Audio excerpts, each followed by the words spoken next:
that?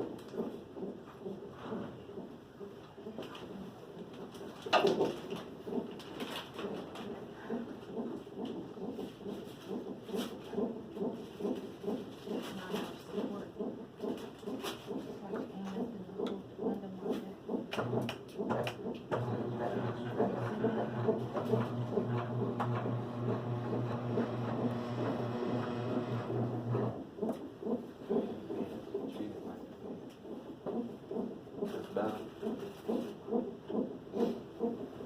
You slipped your underwear off, did you?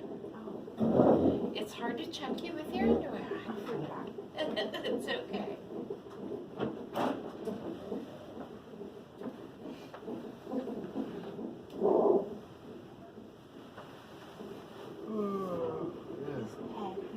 It's okay. Just slip this down. Just kick one leg out. We're okay. Now, you bring your heels up together. There you go. As hard as you can. I'm going to sit right down here at the foot. I'm going to touch the side of your leg. Now your bottom is slimy. Lots of crazy pressure. And what were you contracted? What were you before? 3 or 4. I would say you're a good 4. About 100% efface, which means you're pretty darn thin, and about a 0 station. Okay, so I'm going to let go, and I'm going to take everything out. There we go. Okay. So still at a 4? Still at a 4. So, we have a couple of options. We can let everything go and keep going the way we are. You can get your epidural. If your contractions slow down or space out, I can start some Pitocin to make them tighter and close together again. Or we can hang up just like we are. What do you want to do? If I get the epidural, isn't it a little too soon? Like It is. wear off?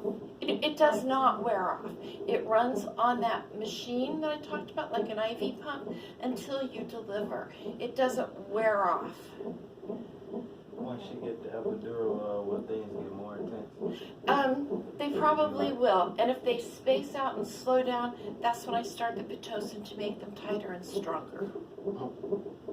So I don't let them space out and go away. The epidural not gonna make it worse. No, the epidural's not going to make it worse. The epidural's going to make it more tolerable so that when I do start the Pitocin and we make things stronger, you can tolerate it and probably sleep. So when did you want to start the Pitocin? So if I get ready to start the epidural, the first thing I have to do is plug in some IV fluids because I have to run a whole bag of IV fluid. Okay, can we just do the IV for now? Mm-hmm. And then most likely I'll do the epidural. Okay, how about I make a deal with you. I'm going to get some IV fluids up and get them running so that when it is time for the epidural, we don't have to fight with getting the IV fluids in. Okay? Want to do that? Okay. All right. So if you want to get up and stretch and walk a little bit, you can do that. You're not stuck in that bed. So you said the IV medicine, the epidural, like the same tolerance that I'll have when I get it, it'll still be the same when I get it first. It won't work no less.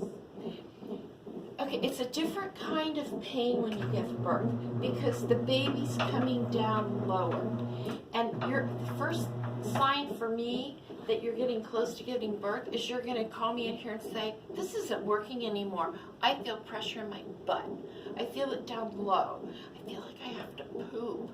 And all that is the baby's head pushing down, down, down. And that's a different sensation. That's pressure. That's not the sharp, stabby, owie contraction pain. That is pressure. And that's very, very, very normal. But the epidural takes away that sharp pain. And an epidural is meant for the many hours of labor, not for a delivery medicine. But it will definitely help you with delivery. So let me get some fluids going. and we'll just start there. Okay. Okay? So you guys go ahead and hang out. Do you want to get up and move a little bit while I get ready, or are you okay just like you are?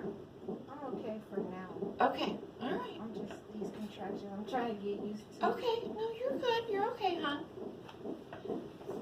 Stepping on this little button. You said the contractions do get worse than what they're doing. Yes, this is only the beginning.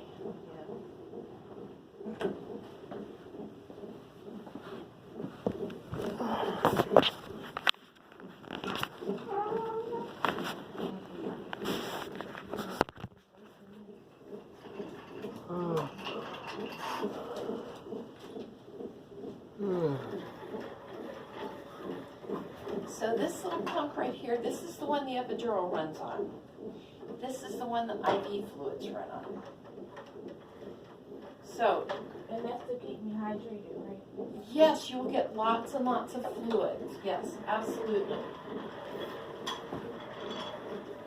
It's important that during labor and everything you have lots of fluids. So when you're putting a needle in for the epidural, how long does it take to put the needle in? Okay, Is well, that a first of quick all, process? I'm not the one that does it. I call the anesthesiologist, and he comes up and he puts the epidural in. The whole process from the time he starts washing your back with soap till he's completely done and lays you down. Now, everybody's different, roughly 10 minutes.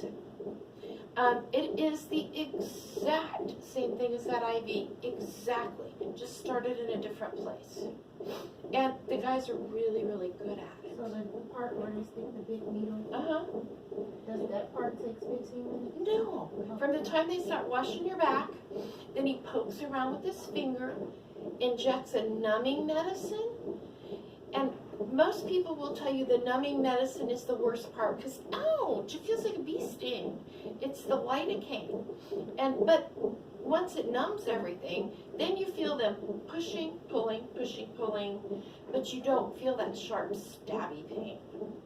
And then he puts a tiny little tube through the needle and then pulls the needle out.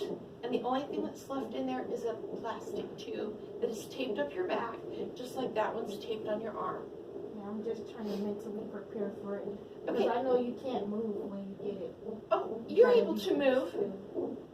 Now, once he's going to have you hold still as he does it, and you will do wonderful. You really will do very well. These guys are really slick at what they do. They know how to do it. They've done gazillions of them. So you will be fine. And we will be here to work with you step by step. Okay? Nobody's going to leave you alone or leave you out there not knowing what's happening. Okay? So how long does it take for that whole bag to go? Well, I can run it fast, or I can run it slow.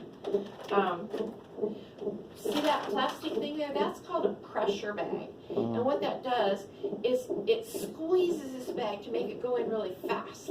I can probably get this whole bag in about 10 to 15 minutes. Wow. So, I don't want to go too fast. okay, well, we'll take it nice and easy.